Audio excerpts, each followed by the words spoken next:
Kremlin outfoxes White House over photos of Trump meeting with Russians.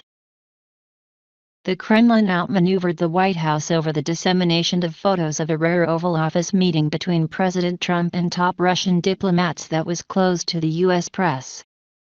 Although the media was barred from Wednesday's meeting, the Russian-owned TASS news agency shortly afterward began circulating more than a dozen photos showing a beaming Trump shaking hands with visiting Russian Foreign Minister Sergei Lavrov and Russian Ambassador Sergei Kislyak. After U.S. reporters began inquiring about the source of the photos, the White House responded by saying, "On background, our official photographer and their official photographer were present, that's it." According to Talking Points memo and other news outlets, the TASS bureau chief in Washington explained later that Alexander Shcherbak, the TASS photographer who travels with Lavrov, was allowed into the meeting at the request of the Russian Foreign Ministry as the official photographer for the Russian side. The Associated Press and other agencies distributed the photos, labeling them as handouts from the Russian Foreign Ministry. TASS also used them in its own news reports, giving its photographer the credit line.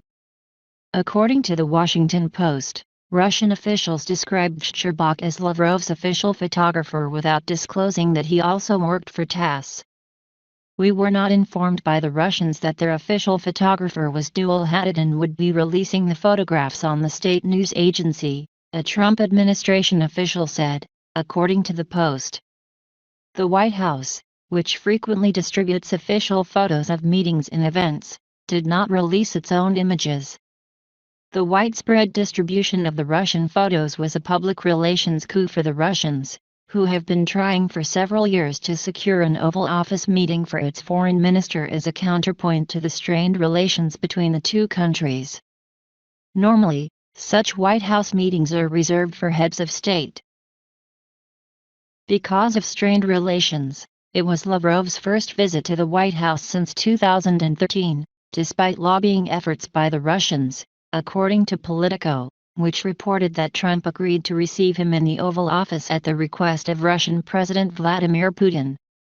The issue is particularly sensitive because of the presence at the meeting of Kislyak, who has been at the center of several controversies involving administration officials, including now-fired National Security Advisor Michael Flynn and Attorney General Jeff Sessions.